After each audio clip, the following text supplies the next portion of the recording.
Hello and welcome back to the Fun Reborn. Today we'll be doing the depths of Dark Souls 1, but the audio recording was lost, so we're doing it all in post, and we'll see how that goes. First we have water imagery. This grate would have been a filter for the water system, catching things like this undead corpse. And that makes the location of this door rather peculiar. It would be flooded if the water levels were where they ought to be, which kind of suggests that some kind of weird warping of space is going on during this transitional area. That might suggest that the undead berg had been built over whatever consists of the depths currently. So we would effectively be going back in time, historically speaking.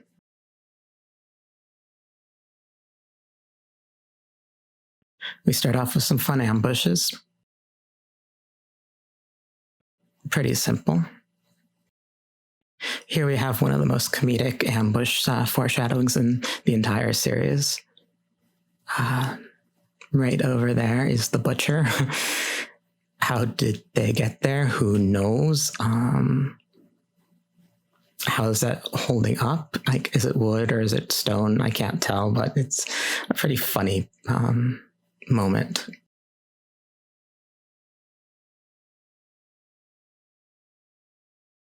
This is fairly basic, but what's interesting is that we see the torch hollows again. We first saw them most notably outside the building at the back of Lower Undeadburg. And torch hollows, torch carriers in this series are kind of fascinating because they're often associated with trying to ward off a disease of some sort of sickness and infection.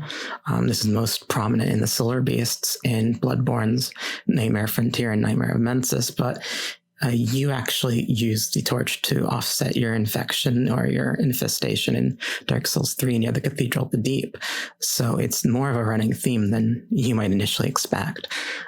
Interestingly, torch hollows also show up among the bloatheads in the Painted World in Dark Souls 1, so that kind of could tell us something interesting about the bloatheads in the Painted World.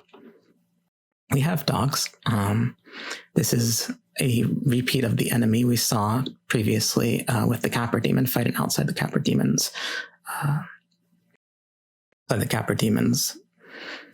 boss room. Correct. There we go. It's kind of an annoying fight for me using the mace. I'm probably going to, for expedience sake, switch characters after this recording and go back to my lovely longsword. There's a katana too, so we'll mix things up, but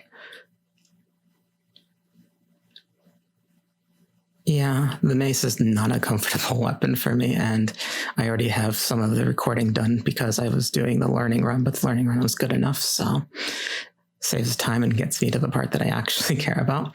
One of the interesting things is that this enemy, the butcher that you saw briefly up there, many interesting things about it, but it has echoes of the Capra Demon. Having two dogs as a posse is something that's very iconic to the Capra Demon fight.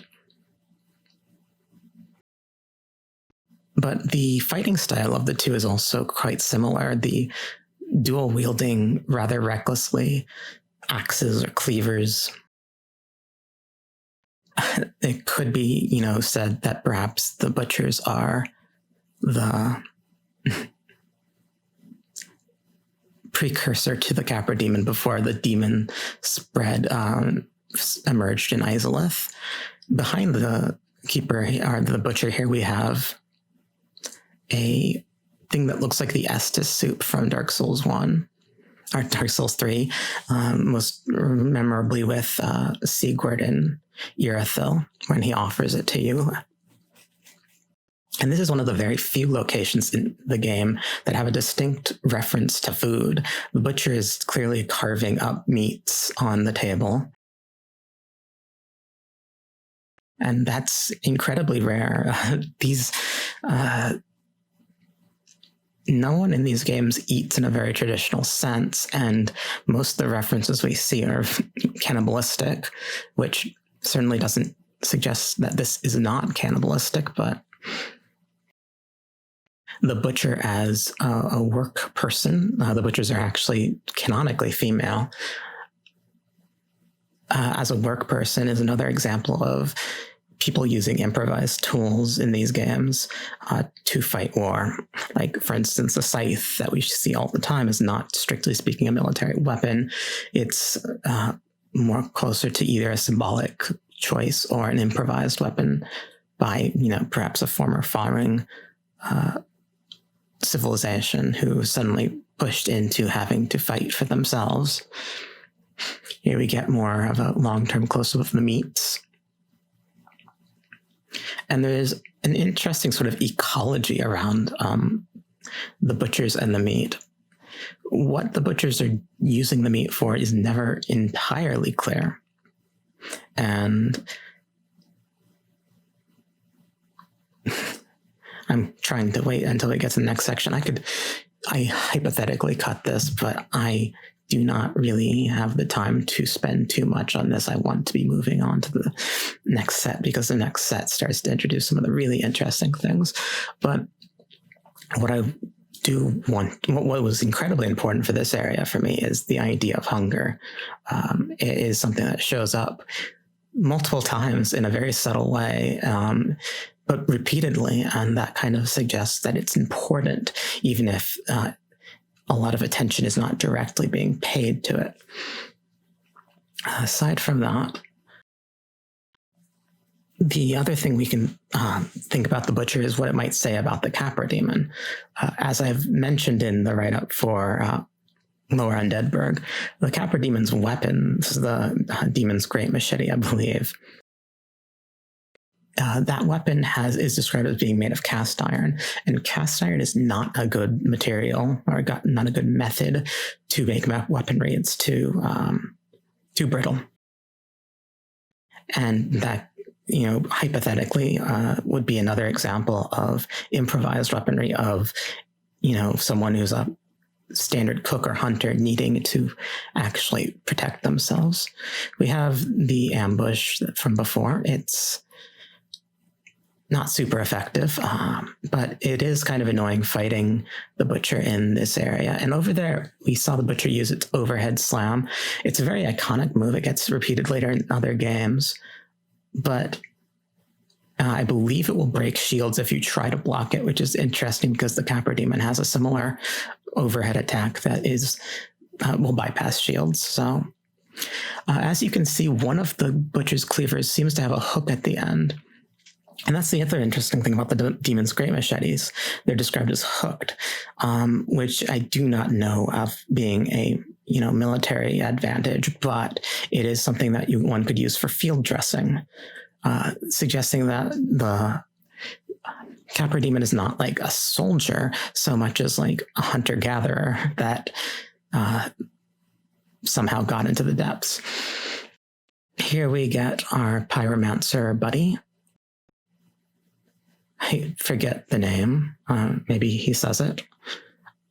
I want to say Laurentus. There we go. Yeah, Laurentius.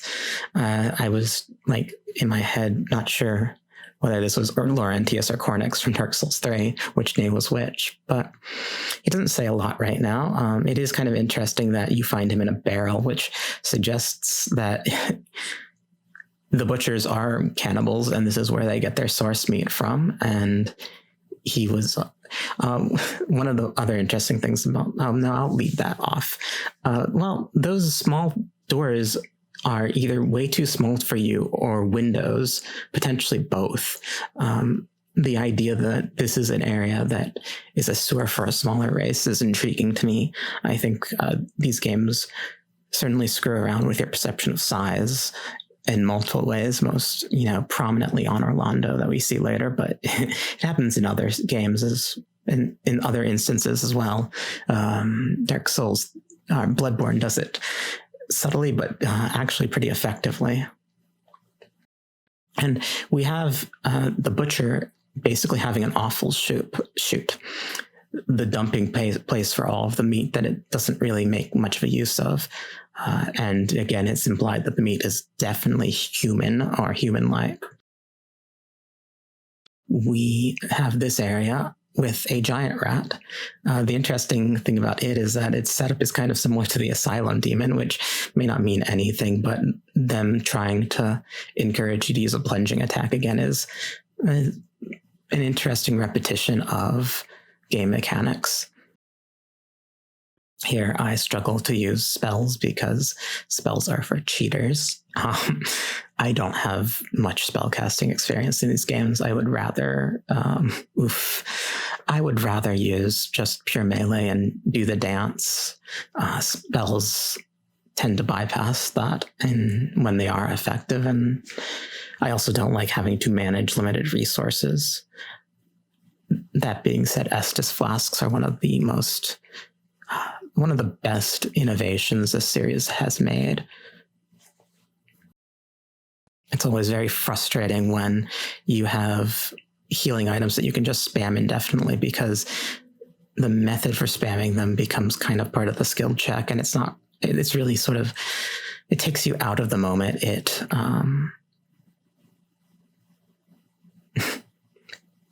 Like a big example is near Automata, where I think it was near, where using the items required going to a menu, and it might not have been near.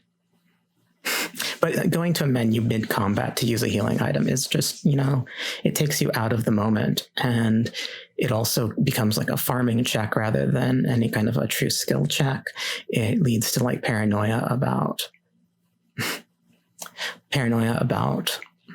having to farm enough prior to your situation, or paranoia at using too many that might screw you over in the future.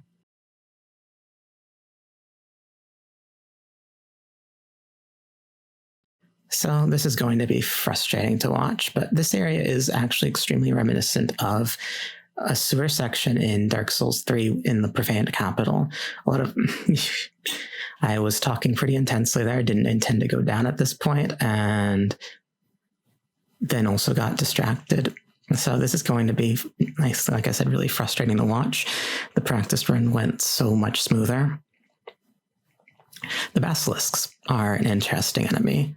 I do not entirely know what they were originally intended to represent, but one thing about them is that their eyes are fake, the ones that you see. It's a biological adaptation for whatever reason. It's not clear, but something you do see in the animal kingdom quite often. If you get a chance during one of these fights, a close look shows that they have two tiny eyes over their mouth.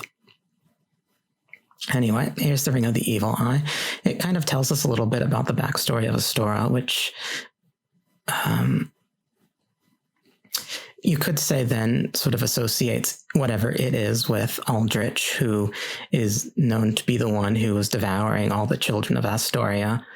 And I think Henri and Horace were the only ones to escape, which, again, ties into the idea of cannibalism. They also drop their fake eyes, which happen to be the currency for the Gravelord Covenant. I'm actually not entirely sure what to derive from that, but it's pretty intriguing. And here I am thinking that it's over and trying to get a good look at the fake eyes, which proves to be a mistake. I'm hoping that switching to voiceover, which I will be doing at least for the next set of videos, for Blighttown, because I already have it recorded, but wasn't planning to use it, but it worked out pretty well.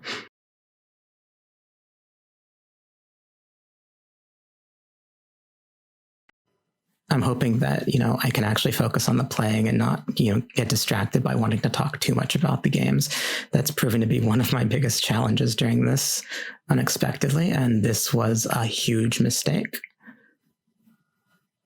Yeah, and you couldn't see the camera, and so the idea of the curse being, petrification is pretty fascinating, because the games always initially frame it, and we're doing a jump cut after having to go get the purging stone.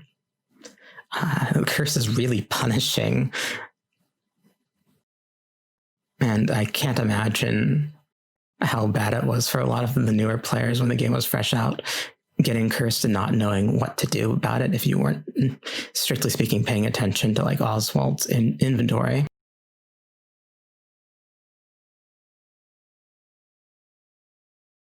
We're back to the other possible section, and conveniently enough, we do have the key that will let us get to the bonfire, so all's well that ends well, I suppose.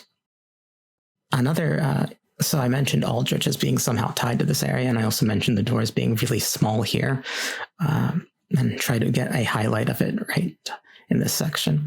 But the flesh, the oozes that drop from the ceiling, very similar to the slime enemies that we find in Dark Souls 3, but in Dark Souls 3 they're known as the rotten flesh of Aldrich. So again, this area has multiple echoes in Dark Souls 3 that are good to keep in mind. I'm not going to try to do anything with them at the moment, but it's worth mentioning. One of the other interesting things I only recently noticed is that these enemies kind of let out an ink cloud when you hit them, but only when they're in the water, which kind of suggests that they're aquatic beasts that have been forced out of an aquatic habitat. And it also is another example of sort of like a biologically evolved defense mechanism similar to the false eyes. The false eyes and the basilisks are also kind of neat because there's a frog in South America near the rainforest, but I don't think quite in the rainforest, that has two fake eyes on its back end, and those eyes exude a poison, a toxin that is pretty deadly to its potential predators.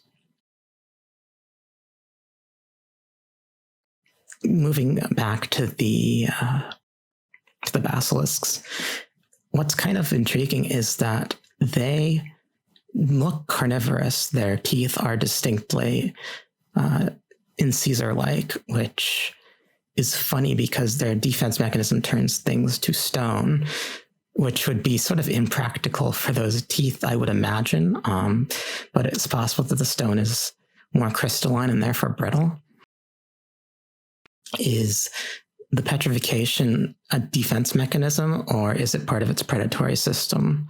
It's hard to say, really. But there's, the potential, the idea that they petrify things and then devour the results, which again speaks to the idea of feeding off of stuff that is so prominent in this area. Here we have the bonfire. I think I light it, but don't use it.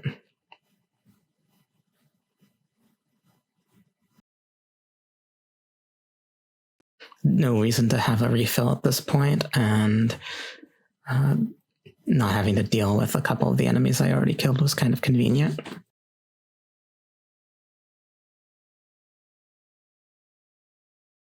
There is a shortcut back up through that area, but it only works the other direction, so I pointed it out and moved on. We get to rats. We saw the giant rat, and what's interesting about the rats is that they drop humanity, which is not, strictly speaking, what one would expect. It takes me a little while longer than I should to realize that a different weapon setup, I believe two-handing it, will one-shot the rats here, which is, switching from a one-shot kill to a two-shot kill is always a time saver. Great Axe here, I don't have more attachment to it at the moment. I suppose it's entirely possible that not everything in these games has a lore meaning, but I forget that this rat is in here, and that's a little frustrating. I wonder if that rat has a greater propensity to poison than the other ones. We also, as we were approaching, saw the tiny baby rat that runs through the area. But yeah, the idea of the rats being one of the primary carriers of humanity kind of goes against our expectation of what humanity is. And here we go. Either the one-handed R1 or the one-handed R2 or the dual-wielded R1 works.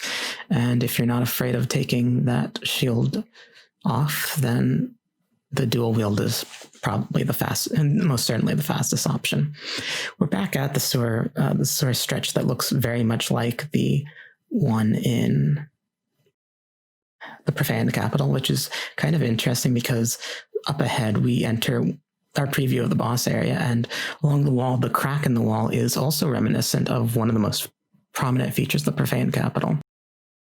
We see our second channel of the game. These enemies do not respawn once killed, and that was pretty expedient. So, sometimes having a magic build pays off. But yeah, this area has a lot of echoes to the Profaned Capital, and that's pretty fascinating to me. You can also kind of think of the end of the Profaned Capital with all of its sort of, with its trash heap as being the end point of a sewer system. And also noteworthily, wow, the boss arena for the boss of the Profaned Capital, Yorm the Giant, if I recall correctly, has a puddle of water, which is not something that you would expect given the rest of the area, which is another example of us going through areas that ought to have more water and no longer do. I remember now that rats pop out of the crates. Not all of them, though.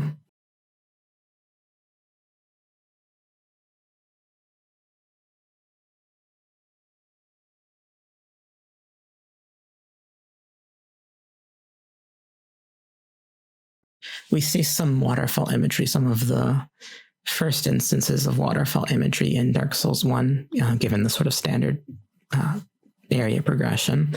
And it's honestly a fairly sad waterfall. And what's kind of funny is that visually, what you see does not really match up to the audio that you hear, which I will not say was unintentional.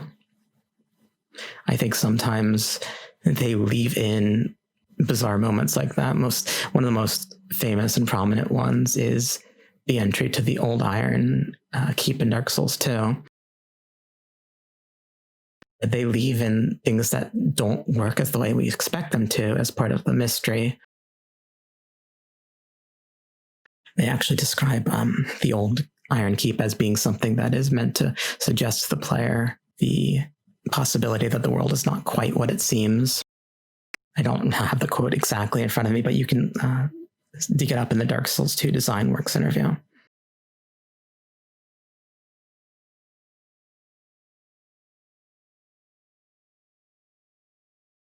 We're now working back to the Basilisk area. The other interesting thing about the petrification curse is that it is something that you see showing up in the dragons of this game. The petrified dragon bone, that's one of the upgrade items that you can use. The dragon in Ash Lake seems frozen. The dragons are often described as being mineral-based creatures. And it's also something that is happening to the demons in Dark Souls 3. They're slowly turning to stone and moving much slower as a result. Petrification is, I think, more important to these games than they ever actually directly tell you.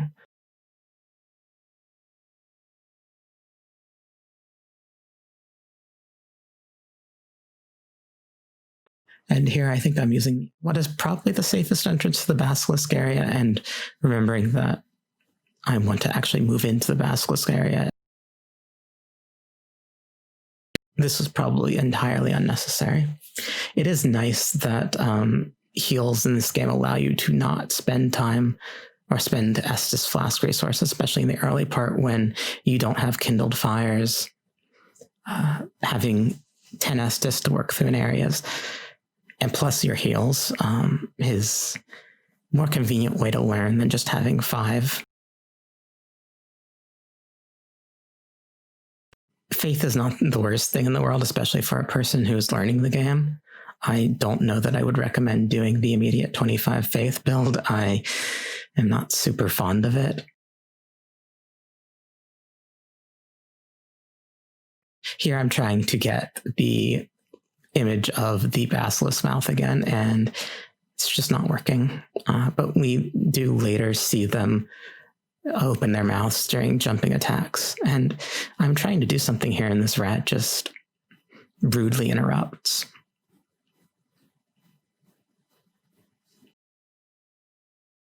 But yeah, we'll be moving on to a larger basilisk area shortly, a much more controlled engagement than the previous one.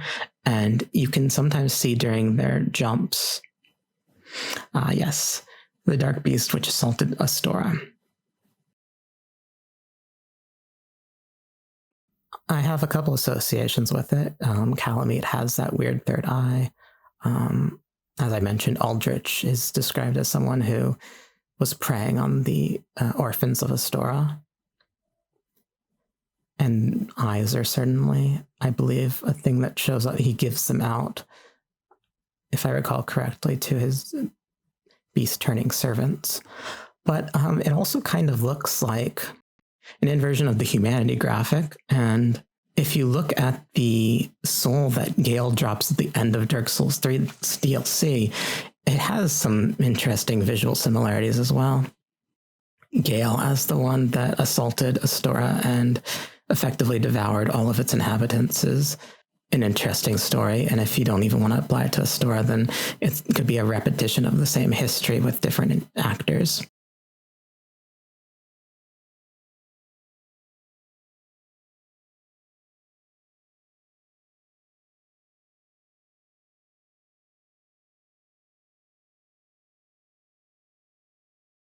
You can see the tiny head there. Its snout is what looks like a nose.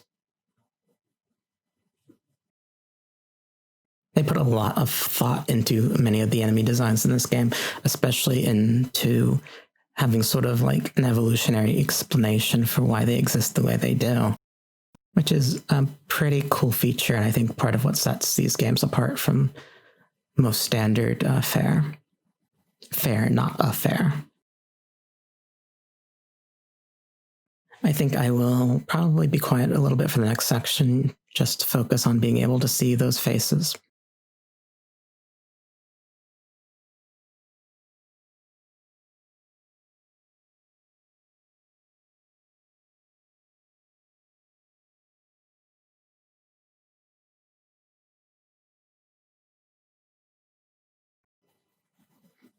Good plunging attack, 2 for 1.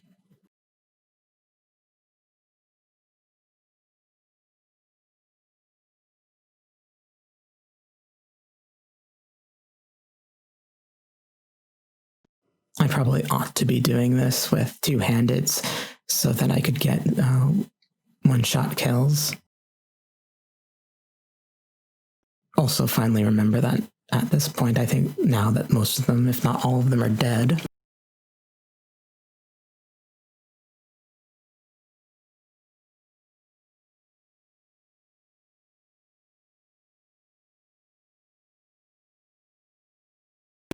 Here we go. Bam, one shot.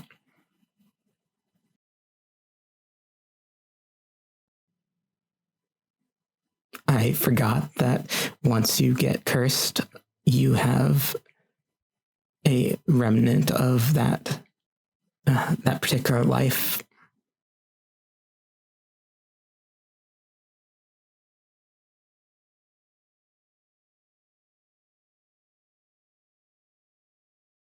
I think this is going to end the Basilisk area pretty soon, which puts us in the final stretch.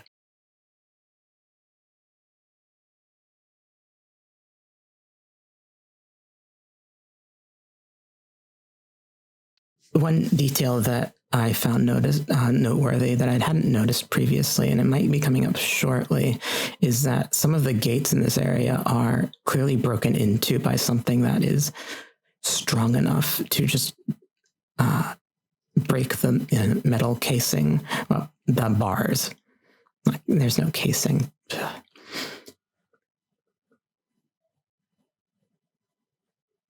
Like that.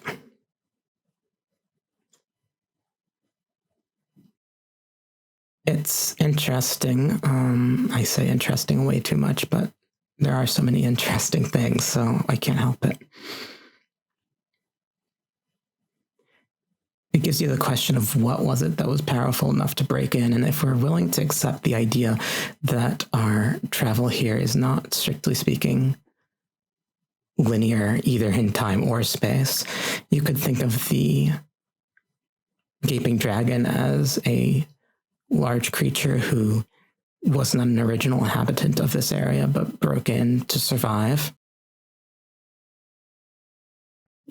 We're coming up to the gaping dragon soon, but one thing I am going to be doing is stopping back at the bonfire, not really for much of importance other than to activate humanity, restore the humanity so that we can summon Solaire and Lautrec. That is one of the other interesting parallels of this area, that the boss of this area is someone you can summon Solaire and Lautrec for, something that was echoed that first happened in the Bell Gargoyles back in the Undead Parish. There's a couple different other parallels that go along with that. For instance, if you don't kill the channeler that we fought earlier, it will sit around and fire spells at you and buff you. Or it will actually buff the gaping dragon, if I recall correctly. Not you. But that kind of is remnant of the channeler that we see in the Undead Parish, with some of the physics turned upside down, since instead of looking over a empty altar with the Firekeeper soul, now the channeler is looking over the boss arena.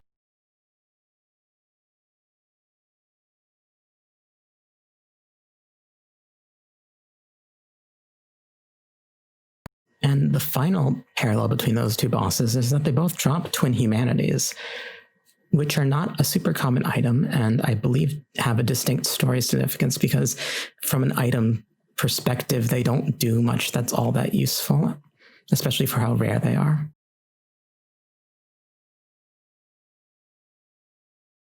But here we're getting ready for the final stretch, and this fight takes forever with this weapon and setup, so I apologize for that. I also play it safe, which is kind of unfortunate. The grab animation of the Gaping Dragon is pretty fascinating and worth taking a look at if you want to see it in a different video. As you can see, these slimes do not spray when they are out of the water. The black ooze that they exude only shows up if you're fighting them in that pool in the center.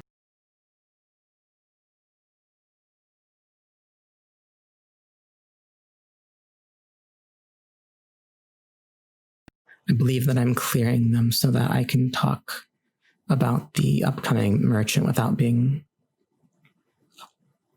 assaulted. These enemies are not very respectful of the fact that I'm trying to do, a sightseeing tour / recording, but what are you going to do?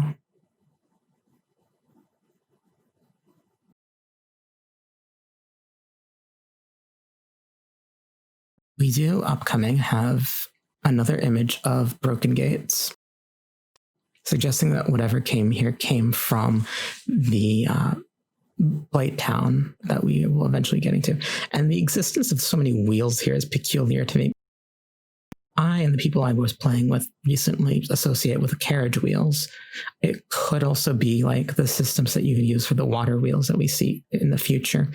But if they're carriage wheels, then this area is extremely bizarre, which would suggest some distinct space-time warping. But the wheels are just a very standout image in this zone transition that doesn't make a ton of immediate sense and also feels therefore very deliberate.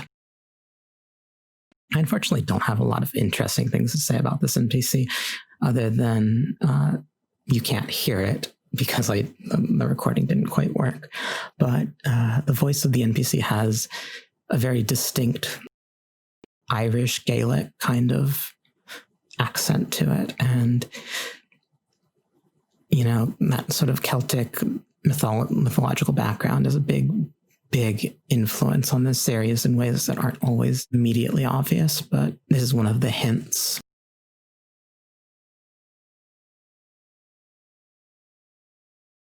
I believe we will. And the other thing is that if you thought of it, this kind of almost looks like a tiny version of the Gaping Dragon boss arena with the waterfall that we spied earlier being echoed in a much more limited fashion. It's not, strictly speaking, a one-to-one like architectural recreation, but in like symbolic terms, it has a lot of similarities. I want to show off again the other waterfalls that there are in this game. They're not super prominent. They're not honestly that important most of the time. And to be like brutally honest, they don't generally look that good. The water that they were working with back in these days was graphically, visually rough, to put it lightly. One also wonders how much of that would be frame rate issues, given that what we know about Blighttown at release was a frame disaster with basically no running water.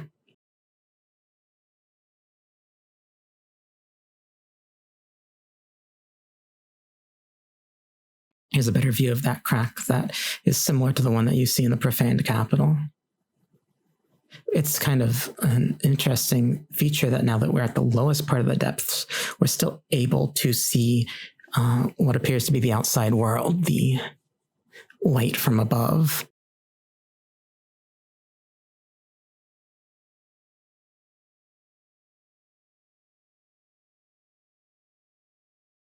Here we have our summoning signs. But first, an item. Heavy crossbow, potentially something that would be useful. I believe if you're doing strictly like true multiplayer, there was something about your multiplayer partner being able to stay up here and fire down at the Gaping Dragon, distract it. So that being both an intended mechanic and one that is hinted at in the way that they itemize the level drops, the things that you can pick up, is kind of a really neat feature, actually. A very natural way of storytelling to make the story as part of your actual lived experiences, which is something that video games can tend to struggle with.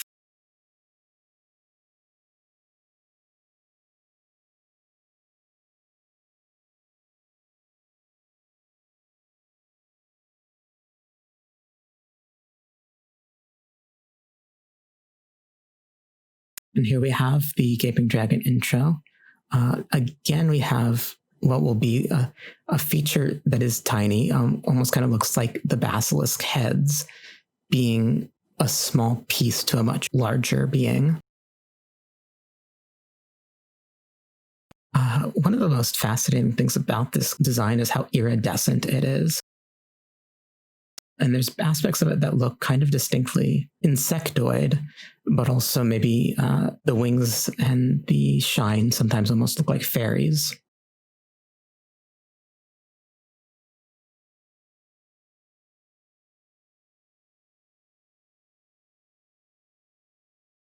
One of the things that make it look insectoid is the multiple pieces that it has, the segmented body, which kind of could suggest sort of a merger of two creatures, which would then explain the twin humanities that it drops.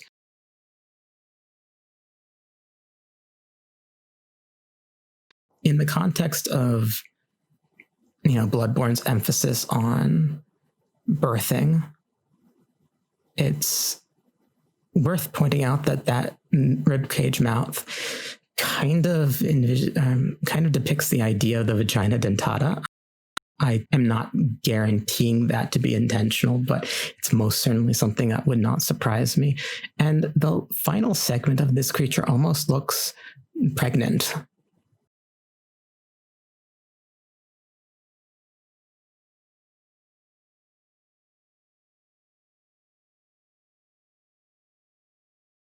And implied pregnancy is another kind of thing that shows up in other boss fights in ways that I don't think most people pick up on, which speaks to their subtlety.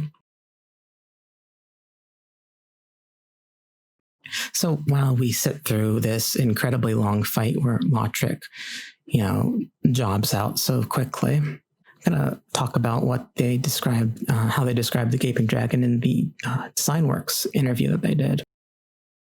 It's described as being a little different to the other dragons in the world, part of an ancient race of mineral-based life forms that existed long before the emergence of mankind. After that line, they immediately say, despite its superiority over us, its time has passed, and it finds itself alone in the world, the last of its race, forced to survive in any way it can.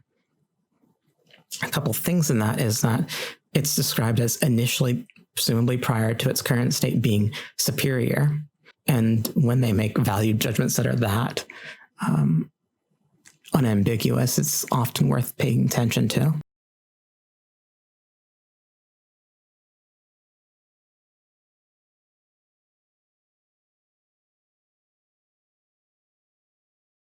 Aside from that, the idea of it being alone in this world and its time having passed is another instance of that echoing of the concept of the forlorn, someone who has no place to call their own.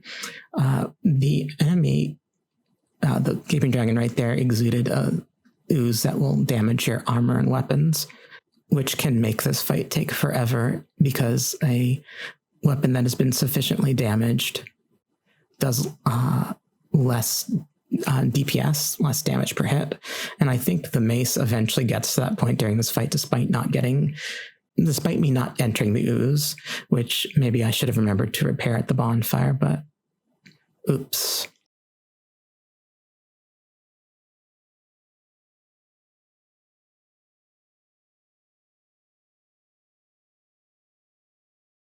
One of the fascinating things about this boss, and now I'm using fascinating as a replacement for interesting too often, is that the boss can't really do anything to you if you run away. It can't keep up. It is not capable of doing that.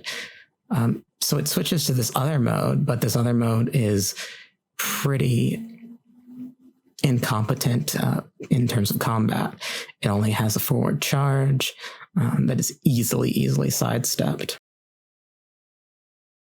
I think that this boss is intended to be one of the first examples of sort of an endurance test that these games will put you through. I believe Vendrick from Dark Souls 2 is another example of that, and Midir from Dark Souls 3, where just the enormity of the health bar is part of the fight challenge and also the boss's narrative.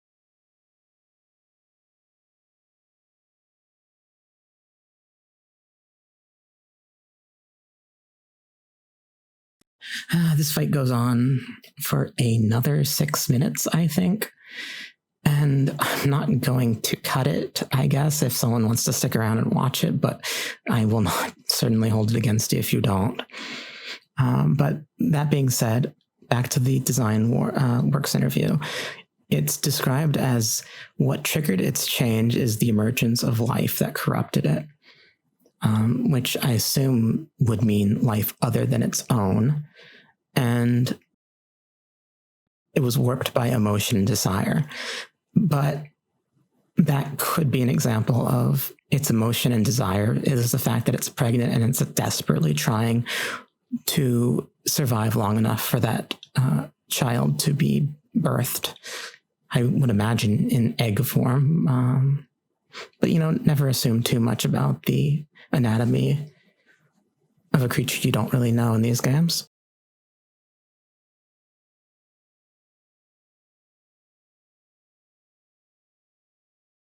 It also is described as being completely consumed with the desire to eat, so much so that it began to adapt, and the parts of its body that it no longer used, such as its head, began to retrogress. It no longer eats with its mouth. It takes the food in directly to the body through the rib cage mouth that we see. And it did that in order to survive. So we have another story that has distinct evolutionary tones to it, that the creature we're seeing is a result of selective processes, and its monstrosity in how we would naturally tend to assume it had a purpose. I think that these games often try to humanize, and even using the word humanize there is a bit of an anthropomorphism, but to de-otherize what we would normally see as monstrous. And you can actually see in interviews for Bloodborne specifically the sympathy that the developer has for things that we would typically most people would naturally see as monstrous.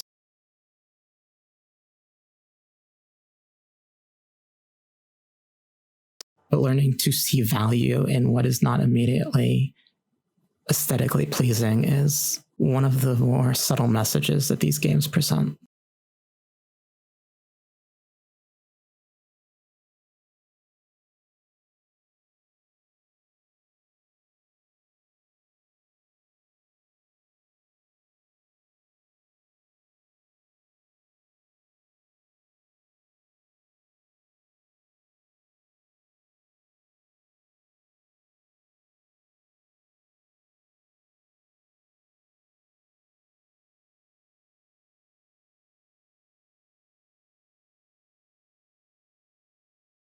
We're getting near the end. So I'll just go ahead and talk about the plan. I think that from this, I might go directly to the episodes for Blighttown, which will possibly be a two-parter. I don't know yet. And I think that will end the second age. I was originally going to include the undead settlement, but I've decided that I think it fits better with what I want to talk about in the third age.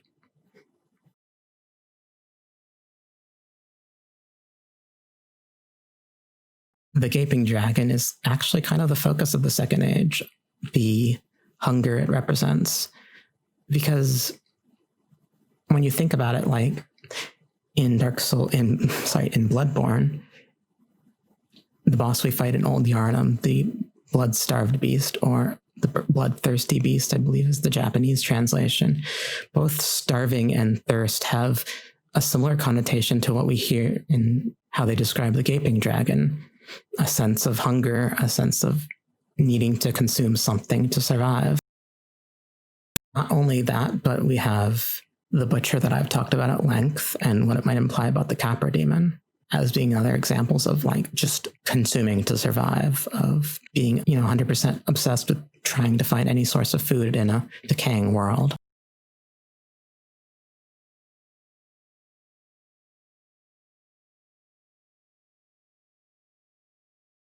And aside from that, what we will find in Blighttown is another enemy that exists to feed, but in this case exists to feed something else. And once you interfere with that particular biosystem, you can take their place as the feeder. And so feeding and hunger and consumption are themes that show up during this early stretch of both Dark Souls 1 and Bloodborne. As you can see, the mace has finally degraded, probably quite a bit earlier, but we end that torturous fight. And I think that's going to call it very, very soon. We have the twin humanities that I've talked about so much. And we have over here, I believe it's the warrior corpse. I can't fully remember, but anyway, that more or less concludes things. We're going to close with a shot of the waterfall that looks so bad, sorry, but it just does. And that's honestly what I mean when I say finding value in things that kind of look monstrous. It is intrinsic to this series. Anyway, I hope that this was helpful for someone, and so long, good hunters, and may you find your worth in the waking world.